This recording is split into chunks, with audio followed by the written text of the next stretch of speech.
All right, let's go ahead and get started. My name is Richard Snow. I'm a solutions consultant here at Alteryx, and welcome to the Lunch and Learn series. You're in the intermediate series, which is what we hold on Thursdays at noon, and today we're going to talk about parsing for intermediate users.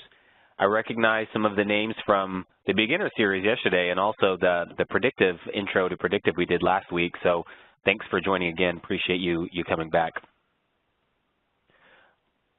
So just to kind of cover off on that, in the Lunch and Learn series, we do have both the beginner and an intermediate track. So if maybe you're just getting started with Alteryx, perhaps you should go ahead and take a look at that beginner track. For those of you that have, taken your first steps in Alteryx and are ready to kind of expand out in your use cases and your usage of the software, this intermediate track is perfect for you.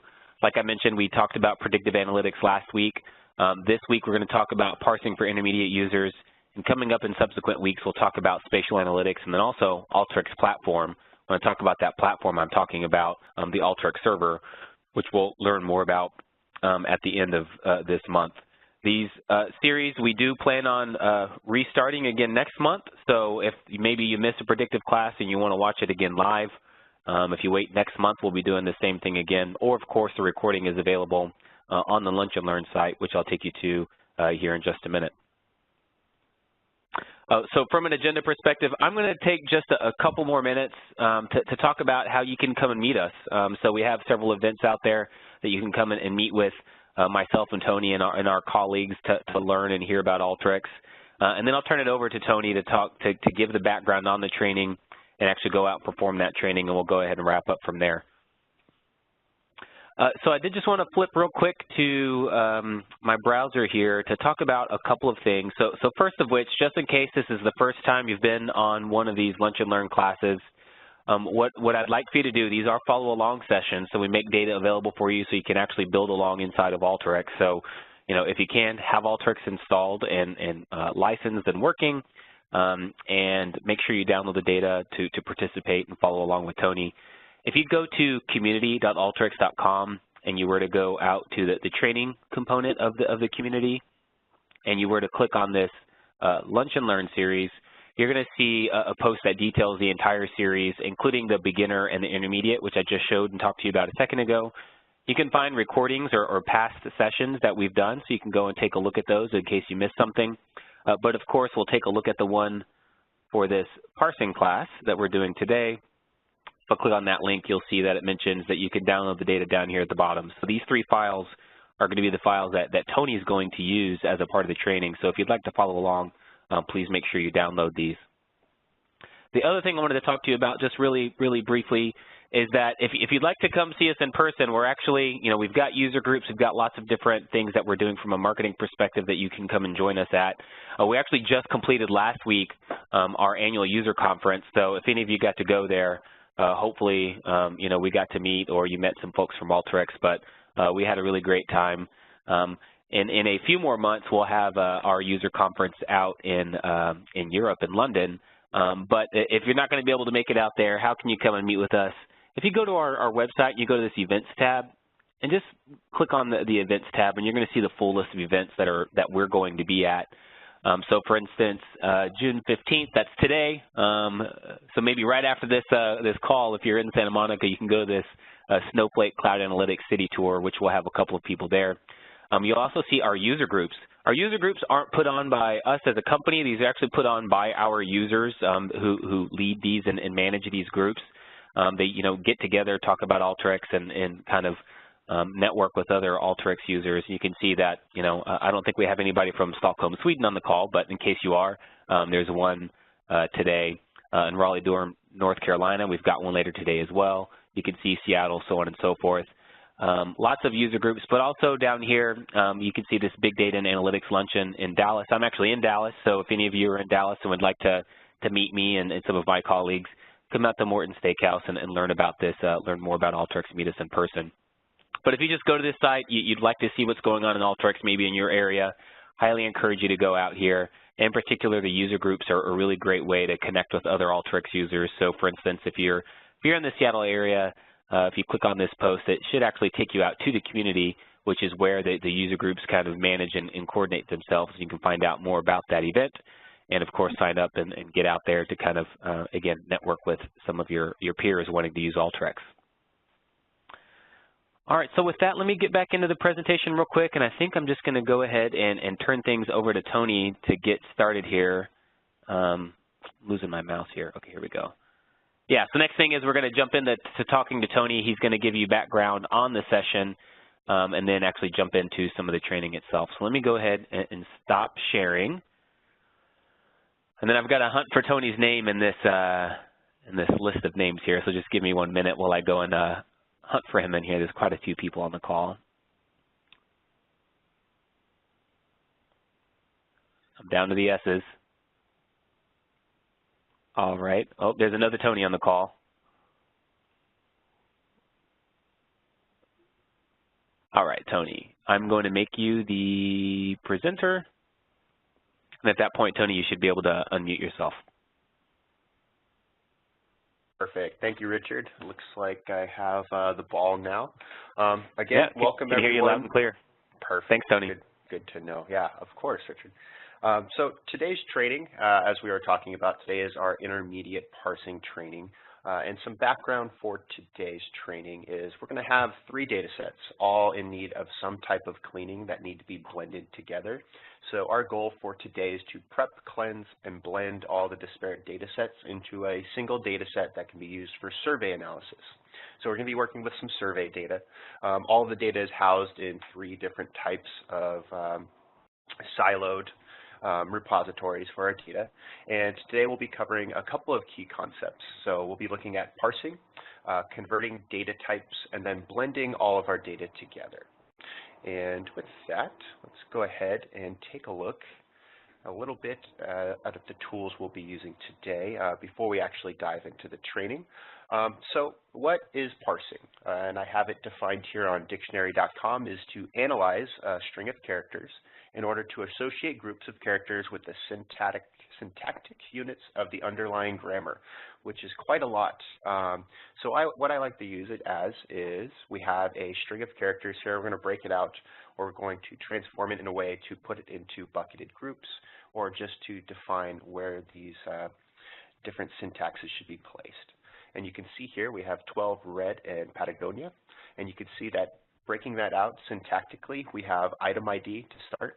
Our color is red, and then the brand, we have Patagonia as well. So this would be parsing. We're taking one syntactical string and breaking it out into its associated groups. A couple of tools we'll want to use to do that. For today, we're going to be looking at the text to columns tool. And with this tool, you can see that there's going to be a little bit of configuration that we need to set up. And the first part is the field to split. And you can see only string fields are displayed for this, so you can't parse with a numeric field. So use the select tool in case you have a numeric field you'd like to parse on. The delimiter is set next to it. So you can enter one or more characters, patterns to match. So you don't necessarily need to just have one delimiter. So if it's a comma and a space or a comma and a slash as your delimiter, you can set as many as you like within that little delimiter box there. Specify special characters as. So you can see the /s, t, and n. So that stands for a space, a tab, and a line break. And the slash is an escape character, so if you simply put an S in there, it would look for an S, but when you place an escape character, it actually knows that you're looking for a space, a tab, or a new line. And with that, you can split it 2 columns, so you split it horizontally if you're splitting 2 columns, or you can split it vertically to rows for each delimiter that you find. So either way, really good use of being able to break out your data from one string into multiple. Renaming fields using a formula. So we'll be taking a look at the dynamic rename tool. This is definitely one of my favorite tools here. Really good for utilizing it with formulas across your column headers and names. You can use it as a find and replace type of tool as well for column headers. So really we're working with the column headers, as you can tell here. I've said it a few times now as we're taking a look at this tool.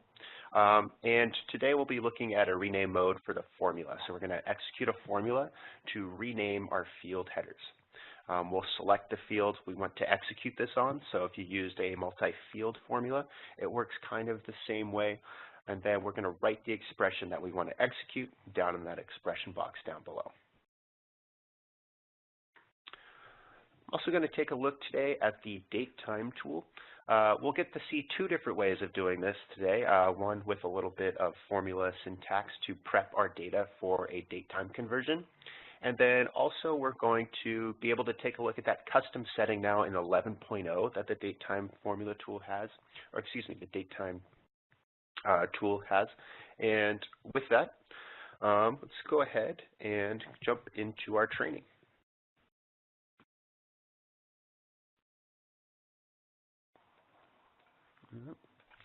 All right, so the first portion here is I'm going to bring in all of our data sets. That way we can kind of take a look at our data and see what we're working with before we're starting to execute any of this.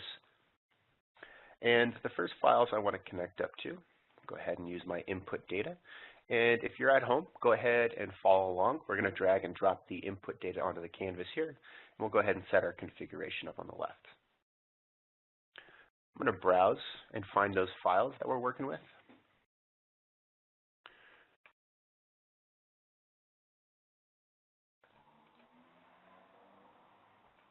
There's a lunch and learn and our parsing, perfect. So what we have, three different pieces of data here. I'm going to go ahead and bring in our contact date. Also going to do it for the survey data.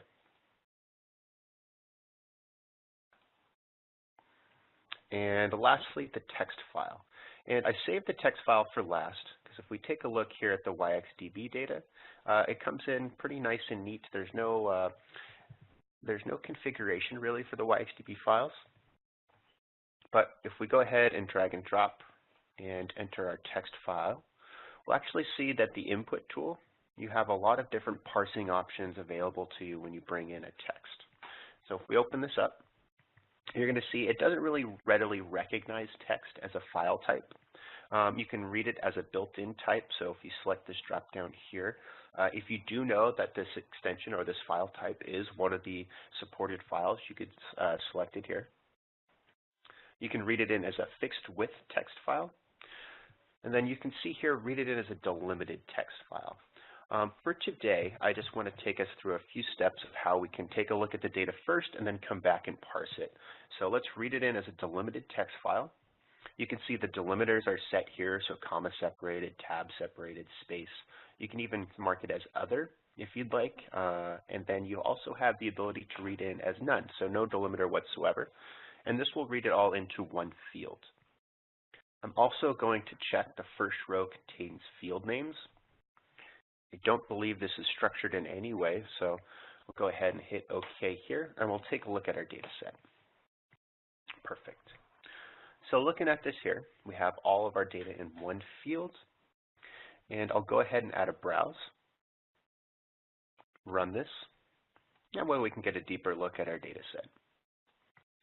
Now within the browse tool, if I go down to field 1 here, I'm going to double click and see if I can identify anything that we could use as a delimiter here. So it looks like we have an ID to start, followed by luke@alteryx.com, and then a phone number, all separated by that vertical pipe there. It looks like Luke, Leia, and Han. Oh, cool. Looks like we're working with some Star Wars data. Interesting.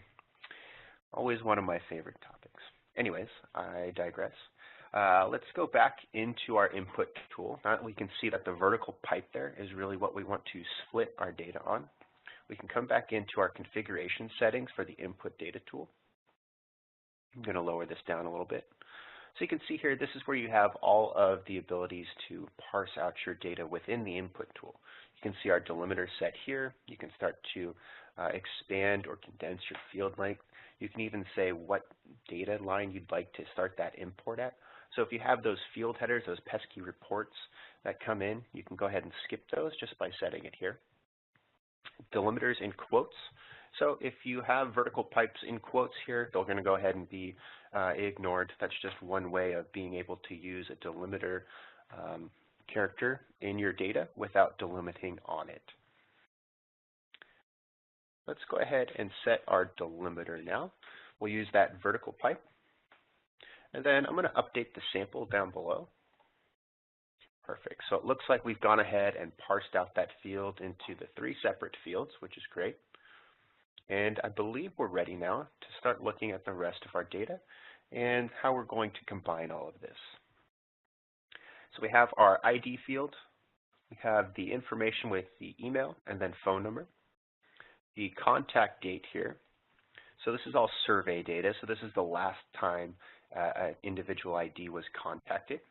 So we have that ID across both of these data sources here. And then the actual survey data, ooh, this looks messy. So what we have here, and you can see the HTTP 200, which means this was downloaded from a RESTful API or web scraping process. Within our data set, we have some field headers possibly here, and then down below it actually looks like that's where our field headers start. So we're going to be doing quite a bit of cleaning up here to make this readable and usable. And let's go ahead and enter another browse tool. So I'm going to right click, add a browse, and run this. And this is just so I can get a deeper understanding of what this data actually is and how we can start to parse it. Okay, so it looks like there's our information. We can see those ID fields, can recognize them, but that R underscore. And then following, we have all of our data with its field headers right above it. And it looks like there's a new line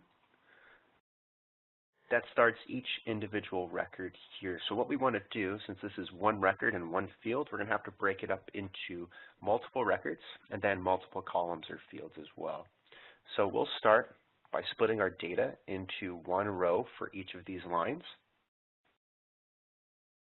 And the way we're going to do that is if we go into our parse section or under the favorites now, our text to columns is actually added into the favorites for version 11. I'm going to connect that up. And you can see here we're just talking about the text to columns tool. The field to split, I'm going to click on the input node, is going to be the download data field. And I always like working off of the input node here. That way I could configure the tool and look at my data set while I'm moving along. Our delimiter is going to be that new line delimiter. We'll enter our escape character, which is the slash. And then we wanted to split this into individual records based upon each new line, so we'll split to rows. And now if we run this through, we'll execute it with the play button.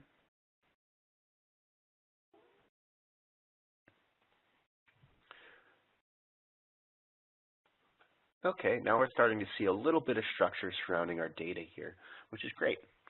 So now that we've split it up into its individual records, we can go ahead and start to separate it into the correct columns. So this is really where that parsing is going to come in, being able to identify the different groups of data we have. And we can see here we have comma-separated data within the download data column. So again, we're going to go back to our text to columns tool, and we're going to use it a little differently. Instead of splitting to rows, we're going to split to columns.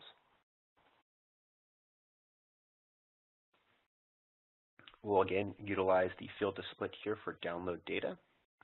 We'll leave the comma in here. And I'm not really sure how many columns I need to split into, so let's just go ahead and we'll place it at 18 to start. That's just a guess. If you know the number of columns, if we wanted to go back and count the number of commas there, we could do that as well. Let's go ahead and execute this to see how close we actually were. And now with our data set, we can see our response ID. We scroll all the way to the right, it looks like it's starting to parse this out for us. And we may have went a couple over, so 16, 17, 18 here. Let's go ahead and re-execute this with 15. That way we don't have extra columns in our data set.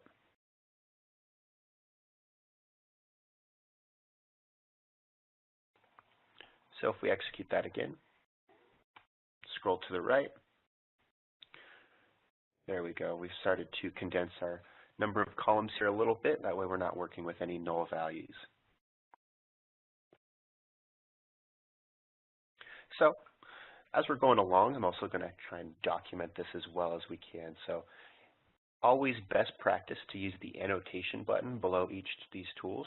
So if you click on the tool itself, you can see the configuration is this little wrench, and the annotation is the tag down below.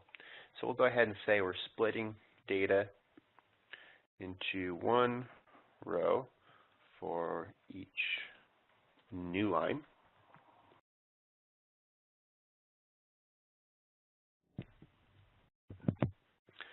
And then we'll also annotate the text to columns tool here.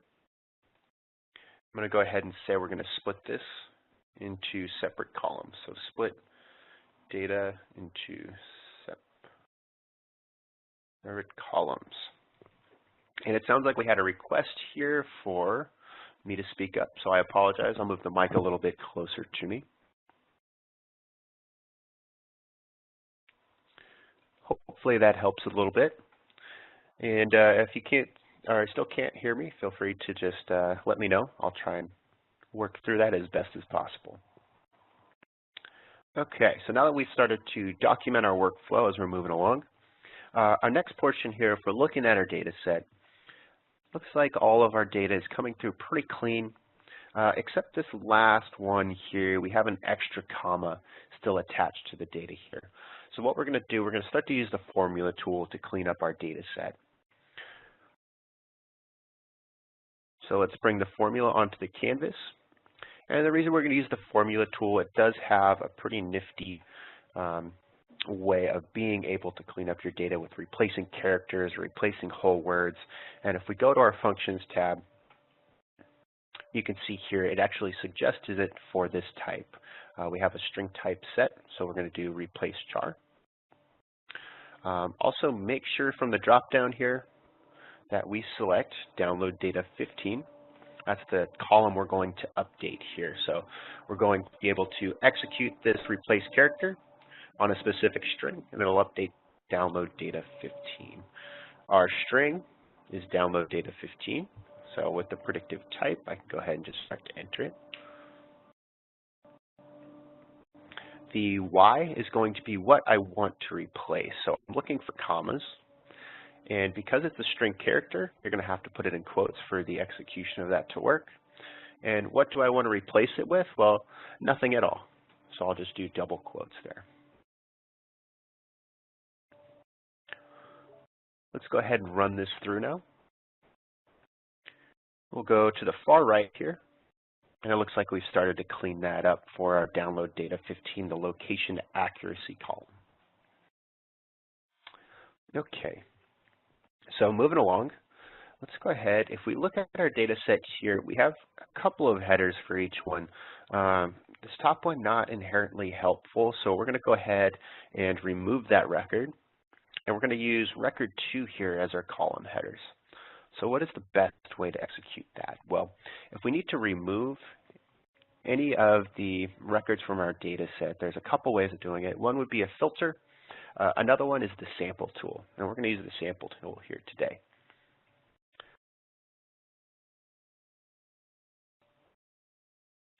And you can see the sample tool on the left when the configuration pops up. You have the ability to take the first number of records, the last number of records.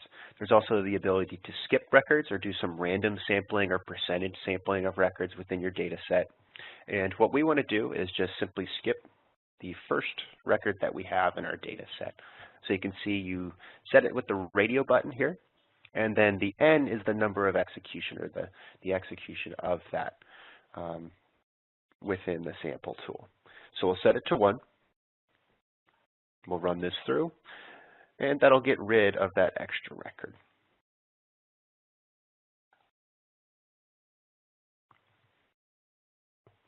And let's go back and document this. This isn't entirely helpful. And if we go to our annotation, let's go ahead and say remove comma from end of the last field. Much better. Skip first row. Sample tool here gave us a good indication of what it's doing, so we won't need to go through that annotation and reset that. But now what we're left with after the sample tool has removed that record is our field headers are actually in record 1, where we need to move those up into the field header columns themselves. So how do we do that? Well, with the dynamic rename tool, we were taking a look at that. go ahead and search for it here. If you want to go ahead and find it in its actual tool category, it's in the developer section. And you can see the dynamic tools listed here, a really cool set of tools. If you haven't checked them out before, I would definitely give the dynamic section a look. Really helps when you're doing anything in your workflow that needs to be very dynamic in nature. So this is why they are named so. Let's bring the rename tool onto the canvas. And you'll see there's a couple of different nodes for the rename tool. You have the L and the R, and this allows you to use it as a find and replace within the field headers themselves. So if you have lookup tables for the field headers, you can go ahead and set it here with the left and the right. For today, though, we're going to just be using a different rename mode, and we'll select it from the drop down over here. You can see formula, adding prefixes and suffixes. So if you needed to execute that in any way, go ahead and do it there. We also have the fourth one down is take field names from first row of data. So that's really helpful. Let's select that. We'll go ahead and select all and then run this through our data set. And there you go. Now we have response ID, response set, starting to look a little bit more structured on this side of things. Let's go ahead and leave my annotation. And I'm going to say rename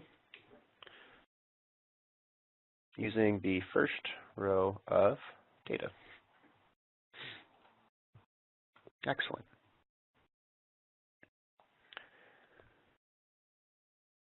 Okay, so let's go ahead. If we look at our data set here, looking nice and clean. And the last portion I want to do is we don't really need the HTTP or our big glob of data that we have. Since we've already broken this out, it's really redundant data. So if I needed to deselect any columns within my data set, we can use the select tool. So I'm going to go ahead and place that here. Deselect those first two. And within the select tool itself, if you have or are working with a lot of columns you need to deselect, you can click and drag up and hold and highlight many columns. And then the options here, you can see you can deselect all of the highlighted fields, select highlighted fields. You can also mass change the field types. You can sort and move as well. So just a really cool little functionality. The select tool to kind of help move things along in bulk.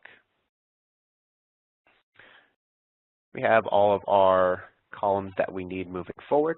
And in case you are unaware of what this little unknown column is if you add a new column to your data set and then run it through here, when you have this unknown checked, it's going to automatically allow that new data to pass through. So any new columns you add on are going to pass through this select tool. It gives you the ability to dynamically add more data. Or if you uncheck it, what it'll do, it'll really hard code what field names are going to be allowed to pass through that tool there.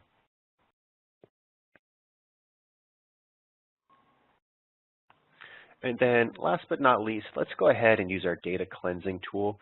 I like to use this as best practice for all of my data sets. I'm going to select all of these fields to cleanse. You can see here replacing nulls with blanks and zeros, and then leading and trailing white space. Always good to get rid of that white space there, especially if you're doing joins on any columns. Leading and trailing white space will throw off joins, it'll throw off formulas and filters. So as best practice, I really like to use this tool to clean any data set as it's moving through Alteryx.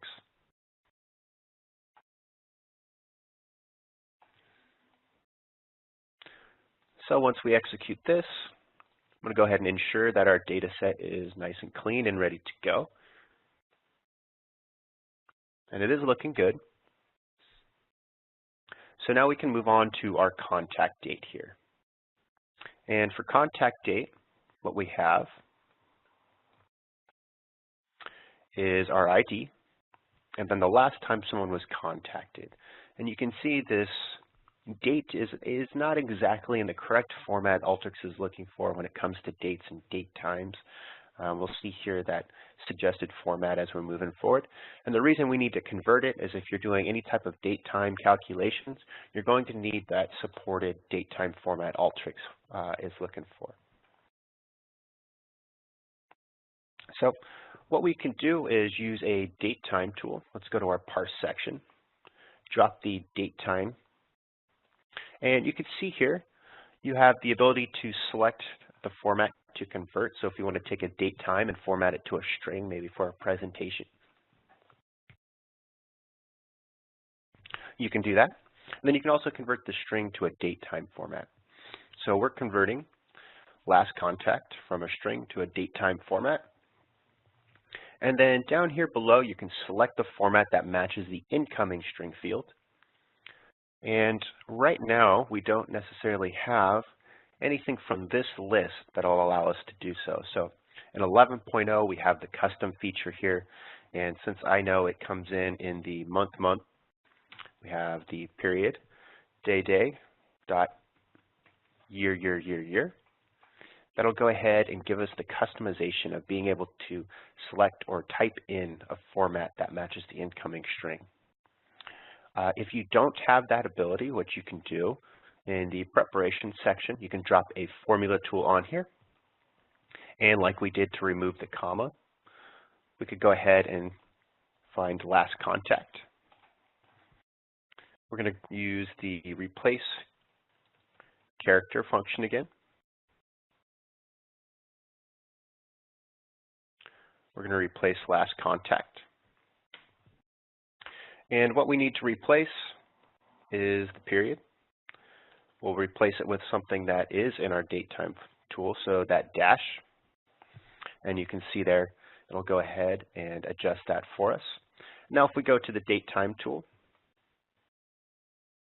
we could actually select this from the list and run that through and end up with the correct format Alteryx is looking for any dates or date times.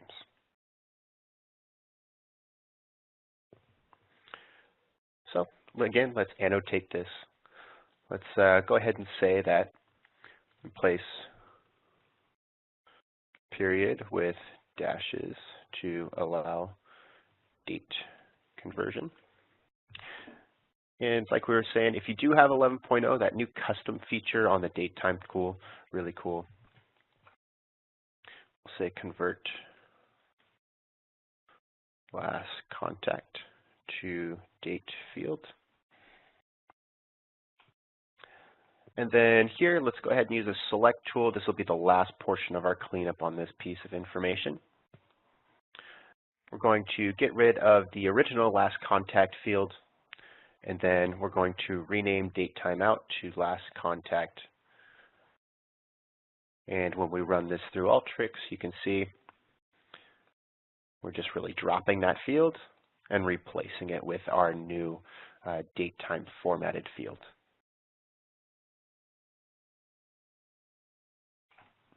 We'll annotate that.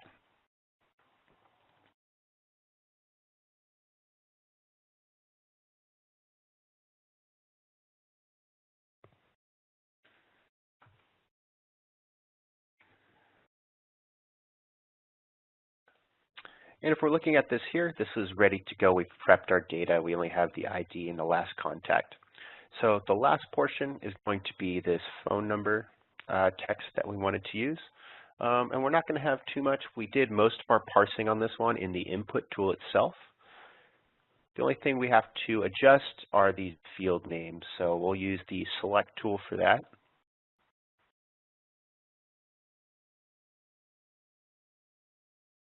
Field 1 is going to be our ID field. So if you go ahead and type in the rename section here, ID, we have email address. And then last is the phone number. So we'll just type in phone there.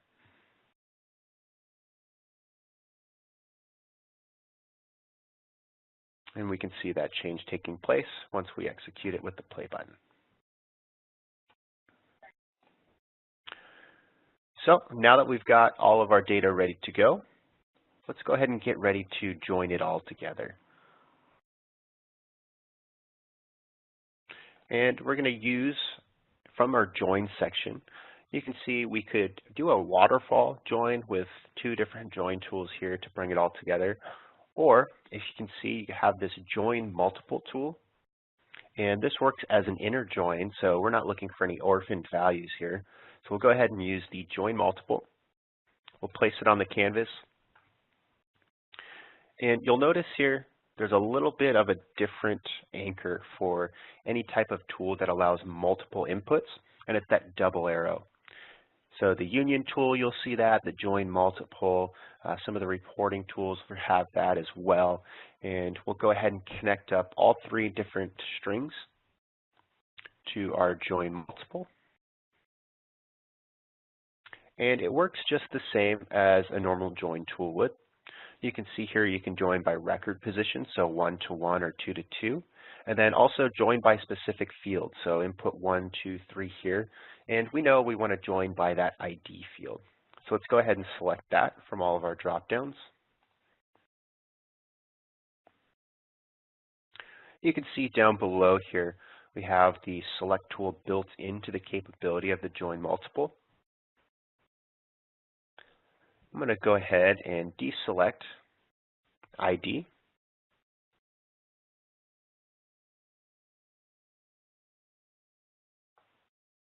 And then you can see it renames it for us here. We have email address duplicated. Let's just go ahead, instead of write underscore email address or input 3 email address, I'm just going to do email address 2.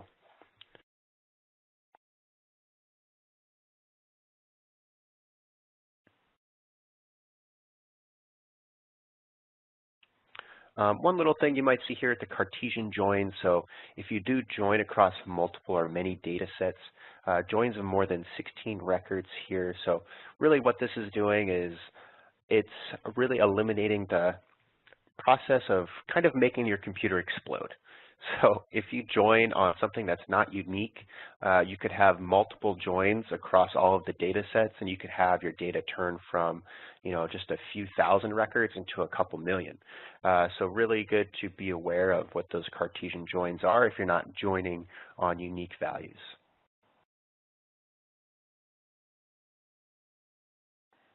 Okay, so let's execute this.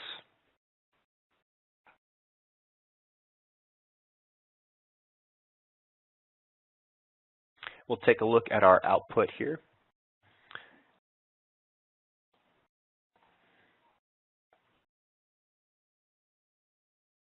Start date, end date, finished. We have our contact information, the email and phone, and everything's starting to look really good. So we've gone from 3 pretty unstructured data sets here to being able to structure it and have something that's useful for us moving forward. Again, this is a repeatable process with Alteryx. Make sure you save this workflow here. And then if we go ahead and use our output data tool, we'll write to a file or database here. So if you have a database you want to send this to, you could absolutely do that. We're going to select File. We're going to create a new YXDB file. So if you're working with Alteryx workflows, the YXDB is an Alteryx index database. And what it is, it's designed to execute and run a lot faster in the Alteryx engine than the other different file types. So if you're having something or using something as a data set that is predominantly only for Alteryx, I definitely recommend the YXDB file. You're going to see really big efficiency gains when it comes to the speed and processing time of these workflows. So just something to be aware of. We'll call this output. Click Save. Execute this. And now if we go to our results tab here, we click on the output data. You can click on the messages, and this hyperlink down below, if you click on it, it'll actually open the data set for you in whatever program we've gone ahead and used as the file type. So if you output to an Excel file type, you click on that, it'll open in Excel. A TDE file, maybe for Tableau, you could click on it, it'll open in Tableau. So just a real quick way of getting in and out of that data set once it is complete. All right, so let's go ahead and take a look at our chat here. And we have a question I had through the chat privately. I think it was maybe from Richard. So, question for later. When you get to the datetime tool, what is the difference between the formula datetime parse versus the datetime module? So a little bit of a difference there. If you're formatting in the datetime parse tool, you're going to want to parse from an original date field. That way you can put it in the format that you like. So it would be kind of the same thing of going from a datetime format to a string with the datetime tool. The datetime tool will allow you to do both the conversions from the string to a datetime format and a datetime format to a string. Really just allows you to have a couple different ways of executing it. Some people like to use the formula tool. Others may like to use that date time.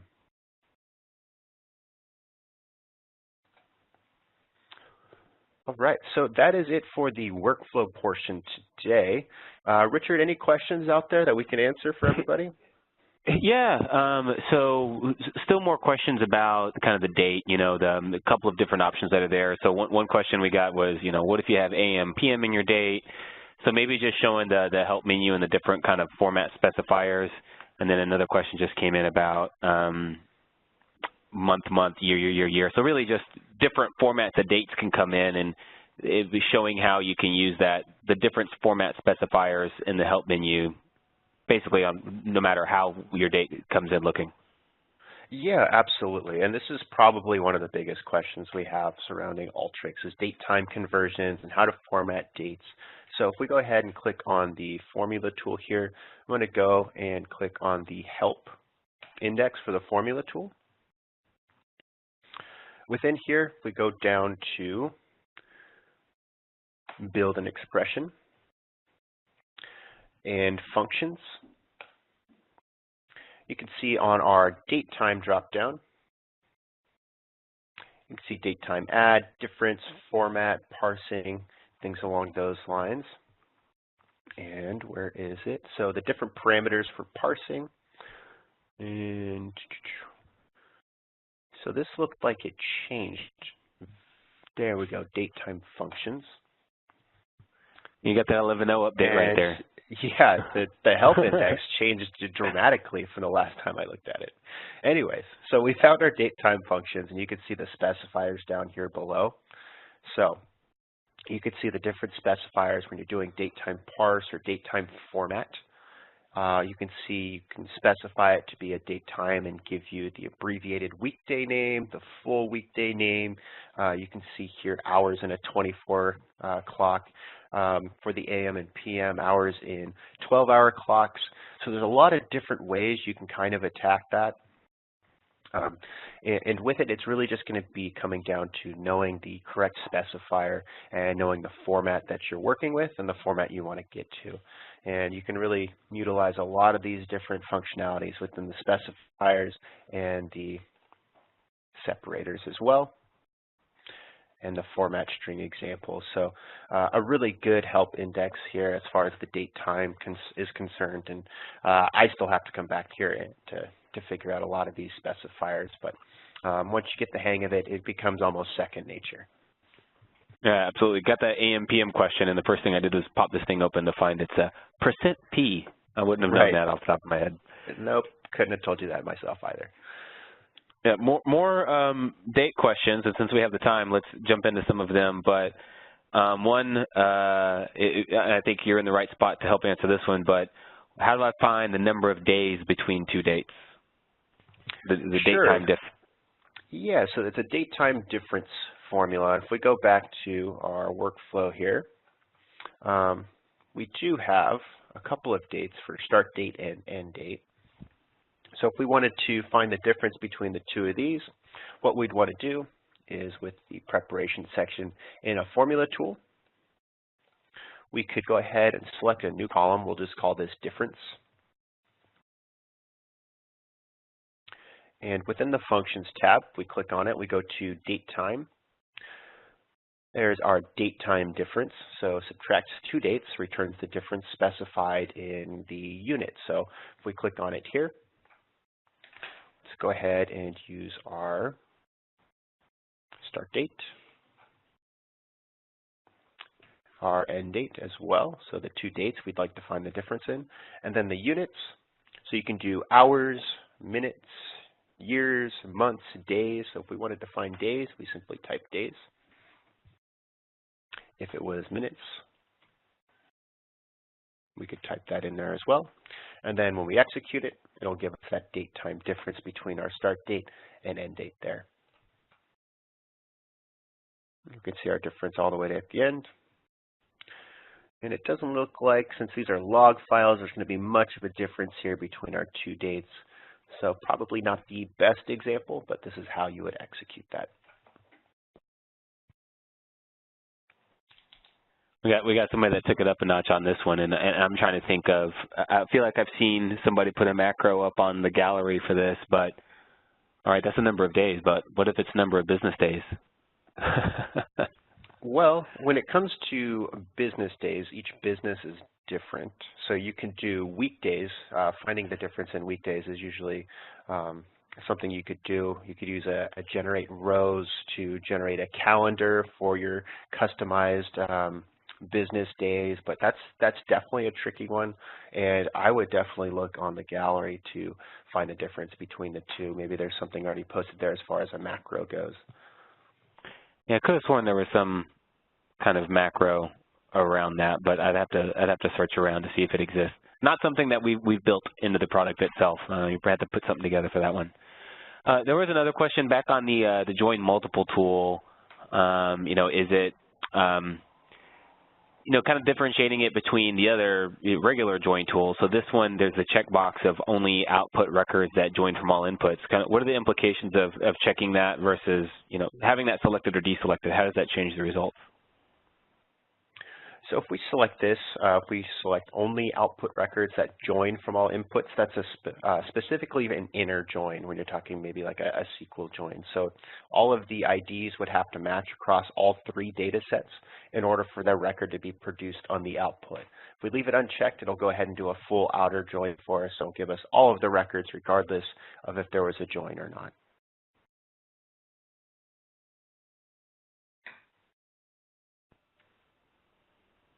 All right, I'm trying to see if there were any other ones that I covered earlier that might be nice for other folks to see.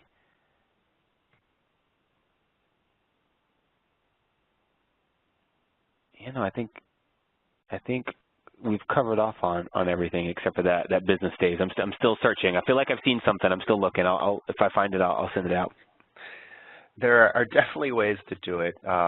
I know my way I've done it before is using generate rows. You can create a calendar for yourself, do some custom filters, and then use a join tool to join on the specific dates that you want to use. So that's probably one of a workaround that you could use. But other than that, yeah, probably best to go ahead and find a good macro out there. Oh yeah, I just searched, the little nice plug for the community here on this one. I literally just searched business days on the community, and let me see which post number was it? Business days. It's like I think it was like the first or second. Yeah, the very first one. Somebody from our support organization posted a knowledge base article, and it's exactly what Tony suggested. But there's a nice little workflow there that you can download to kind of get started on it. So awesome. That's nice. Yeah, thanks, Andrew, from our client services team here, always putting out good content for us. All right. Well, there's nothing else, Richard. I'm going to go ahead and pass it back to you. I want to thank everyone for joining us here today. This was a great little session here. I hope you guys enjoyed it. Enjoy the rest of your week. Yeah, and just to, I guess, wrap things up here really quickly, I've got a couple more questions I'll try to get to here at the end. But Tony, if you could stop sharing, and I think that'll allow me to do some sharing here. I'm just going to recap the series and what we've got coming up next. So let me, okay, I'm center, nope, change role to presenter, and I will share the presentation one more time.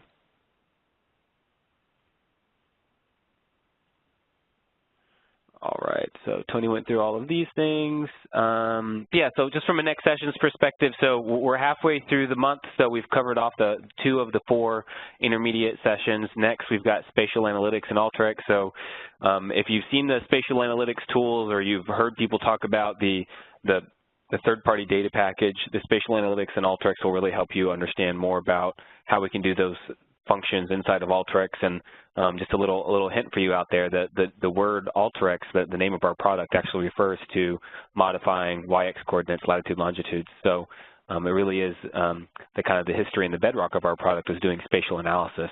Now it's just one of the many features in the product, but it's something that we're really strong at. The next week we'll talk about Alteryx platform and apps. Previously I had talked about that means we're going to really talk about what we've talked about primarily within this series is the designer. So that is the designer product that you work with to be able to build out workflows. I saw a couple of questions in the chat about how do I schedule things, what if I want to run this process on specific dates.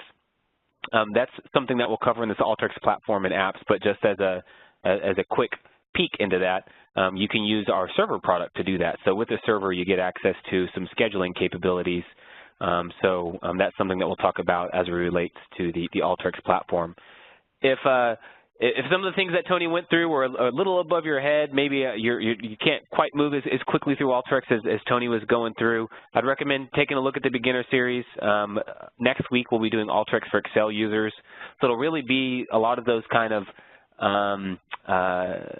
favorites tools, but in the context of moving over from an Excel perspective. So really trying to relate some of those tools to what you might be comfortable with inside of Excel and translating that into Alteryx. And then over there on the beginner series, there will be a data parsing for beginners, which we did parsing for intermediate users here today. So that's something you can take a look at as well.